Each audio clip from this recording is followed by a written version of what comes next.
Ferdinand Rabie van Big Brother Farm en die model Tracy McGregor het Dinsdag saam met personeel van die DBV by die Netida Wynlandgoed in Bellville byeengekom om voorbereiding te maak vir die jaarlikse woefiewandel wat Sondag om 9:00 op die landgoed plaasvind.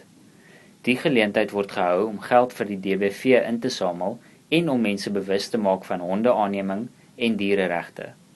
Hondeliefhebbers kan kies tussen 2 staproetes deur die wingerde, 'n gesinsvriendelike roete van 2 km of die langer 4 km roete wat vir fikser honde en hul eienaars geskik is.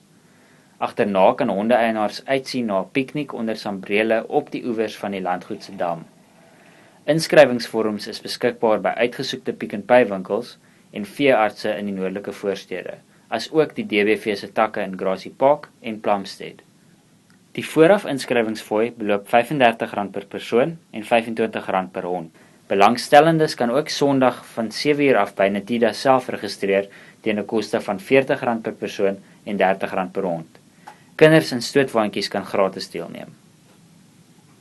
Ferdinand, hoe is jy betrokke hierby? Man, ek vrek oor honde en ek het toe 8 jaar oud was begin teel met staffies en toe het ek gegaan na Fox Terriers en ek het ook so 8 jaar terug met Golden Retrievers geteel wat ongelooflike honde is.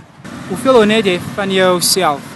Ek het nou niks honde nie, want ek kan nie aandag aan 'n hond gee nie en ek is baie min by die huis. Vir nou support verder die SPCA om seker te maak hulle het veilige huise, hulle het liefde en aandag. Sien, hierdie hond het baie liefde en aandag by sy nuwe baas en hy wil net teruggaan na sy nuwe baas.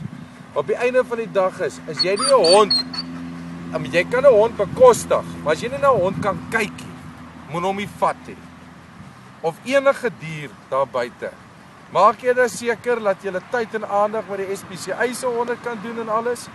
Maar my grootste ding vir die mense daar buite, if you can't feed it and you can't give it love and attention, don't buy it.